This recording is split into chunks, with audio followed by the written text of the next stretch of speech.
salam sehat dan salam sejahtera buat kita. Ibu harapkan kalian tetap sehat, semangat, walaupun masih tetap belajar dari rumah. Gunakan prokes dengan baik supaya kita terlindung dari COVID-19. Kita selalu bersyukur kepada Tuhan di mana kita masih tetap diberi kesehatan, hingga meskipun dalam pembelajaran jarak jauh tetap kita bisa belajar dengan baik. Baik anak-anakku, semangat ya. Minggu lalu kita sudah pelajaran kita masih sekitar eksposisi. Bahkan hari inilah pelajaran kita terakhir untuk materi teks eksposisi. Minggu lalu yaitu tentang proses pengimbuhan atau afiksasi dalam teks eksposisi. Kalian sudah kerjakan dengan baik.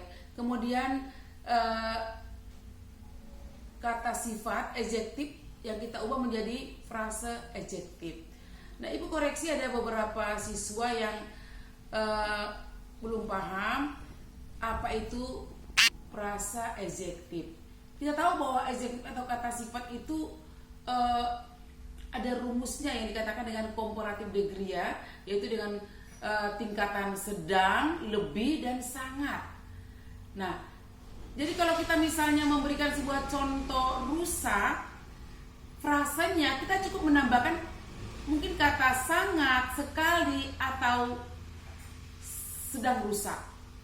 Jadi tidak membuat kata dengan kata yang lain sehingga dia bukan lagi menjadi frase, tapi dia berubah menjadi kata majemuk. Demikian juga dengan kata terang misalnya, sangat terang, lebih terang, terang sekali. Jadi kalau dia terang benderang itu bukan lagi frase sifat, tapi dia sudah menjadi kata majemuk yang dirangkaikan dengan kata dan membentuk satu arti yang baru. Sedangkan kalau misalnya kita menambahkan kata sangat atau sekali pada adjektif tadi, dia tidak menimbulkan arti baru tetap. Kemudian kalau kita lihat lagi di dalam inti frase, tadi sangat rusak. Rusak itulah yang merupakan inti frasenya, dan sangat merupakan keterangan menerangkan. Bagaimana anak sudah mengerti ya? Jadi kita tidak mencari padaran kata sifat itu, dia nanti berubah menjadi kata majemuk atau yang dikatakan dengan komposisi itu. Tapi kita cukup menambahkan dengan kata sangat, lebih, dan sekali.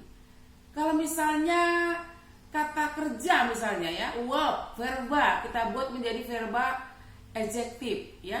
Kata makan misalnya, ibu sedang makan, makan adalah kata kerja. Kalau kita mengubah menjadi frase verbal, maka ibu sedang makan.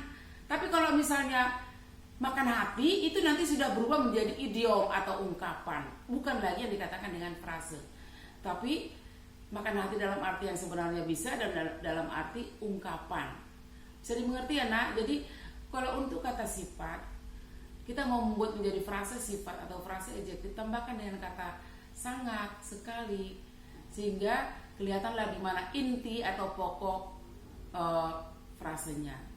Oke, sampai di situ ya untuk refleksi pelajaran kita minggu lalu yang merupakan afiksasi sudah bagus ya. Kemudian tentang transitif dan intransitif juga kalian sudah tahu. Transitif tadi memerlukan objek, verba intransitif tidak perlu objek, seperti yang sudah ada di buku kalian sudah lengkap. Lanjutannya untuk pelajaran kita yang terakhir ini yaitu bisa menyajikan gagasan ke dalam teks eksposisi. Nah, diharapkan setelah mempelajari materi ini kita bisa menentukan gagasan pokok dan gagasan penjelas dalam teks eksposisi. Nah, ini sudah kita pelajari sebenarnya. Jadi ada sebuah teks, dalam satu paragraf kita akan melihat mana yang merupakan gagasan utamanya atau gagasan pokok yang dikembangkan dengan kalimat-kalimat penjelas. Nah, setelah itu kita bisa menyusunnya kembali menjadi sebuah teks eksposisi. Jadi tugas kita hanya itu saja. Yang jelas kalian sudah tahu kalau gagasan pokok dalam sebuah paragraf itu di awal namanya paragraf deduktif. Kalau gagasan pokoknya di akhir namanya paragraf induktif. Kalau dia ada dalam awal dan akhir maka dikatakan dengan paragraf induktif deduktif. Itu sudah kita pelajari. Jadi kalian boleh melihat di sini pada halaman 76 ya. Kalian mengerjakan kegiatan 2. Ibu berikan contoh 1. Ada gagasan utama, bencana kabut asap merupakan bencana memilukan. Itu adalah gagasan utama. Kita akan melihat gagasan penjelasnya tentang bencana kabut asap tadi. Sudah sebulan ini sebagian negeri berselimut asap putih. Langit Sumatera dan langit Kalimantan tak lagi tampak biru. Nah, langsung kita berikan penjelasan tentang gagasan utama tadi. Bisa dimengerti ya, Nak? Jadi tugas kalian halaman 76, kerjakan kegiatan 2. Di sini sudah disebutkan ada 2 gagasan utama. Jadi kalian harus mengembangkan dengan gagasan penjelas. Boleh 1, 2, 3 atau 4 kalimat penjelasnya. Yaitu di sini ada gagasan utama, penyebab bencana adalah karena perilaku manusia. Jelaskan perilaku manusia itu seperti apa dalam penjelasan. Kemudian gagasan utama yang ketiga, pendidikan dapat berperan dalam menyadarkan masyarakat tentang pentingnya menjaga kelestarian alam. Nah, bagaimana pentingnya menjaga kelestarian alam itu kamu kembangkan dalam kalimat-kalimat penjelas. Nah, itu yang pertama. Yang kedua yaitu kita menyusun teks eksposisi. Kalau tadi kita sudah bisa mengembangkan gagasan utama menjadi gagasan penjelas. Nah, sekarang kita kembangkan menjadi sebuah teks eksposisi. Tugas Anda di sini, kamu boleh memilih. Ada 4 di sini yang merupakan topiknya. Air sungai bermanfaat bagi pengairan sawah dan ladang. Kemudian sampah yang dibuang ke sungai akan menyumbat aliran air sungai. Ketiga, pentingnya pendidikan tentang pelestarian lingkungan hidup. Kemudian yang keempat, penyebab utama kerusakan alam adalah perilaku manusia. Kamu boleh pilih topiknya salah satu saja ya, Nak ya. Kemudian lanjutkan dengan nomor 2, kamu data argumennya yang mendukung gagasan pokok itu. Kemudian kamu kembangkan menjadi sebuah teks eksposisi. Kemudian kalau nanti sudah jadi, kita boleh publikasikan teks eksposisimu di majalah dinding. Ya, jadi nanti setelah kamu membuat sebuah teks eksposisi tentang salah satu topik yang kamu pilih, kita nanti coba unduh di majalah dinding.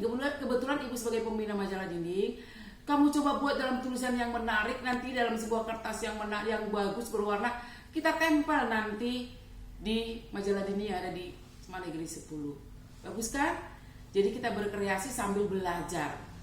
Ibu harapkan kalian tetap mengerjakan tugas. Kemudian tentang UH1 yang minggu kemarin, itu sengaja Ibu tidak memberikan jawaban semuanya karena masih banyak yang belum mengerjakan. Bagi yang nilainya masih di bawah KKM juga nanti kita akan berikan remedial dengan soal yang sama. Artinya di mana kamu letaknya nggak bisa mengerjakan soal itu, kan kita kaji kembali, kita lihat kembali sehingga kamu bisa mengerjakan sampai nilainya bagus.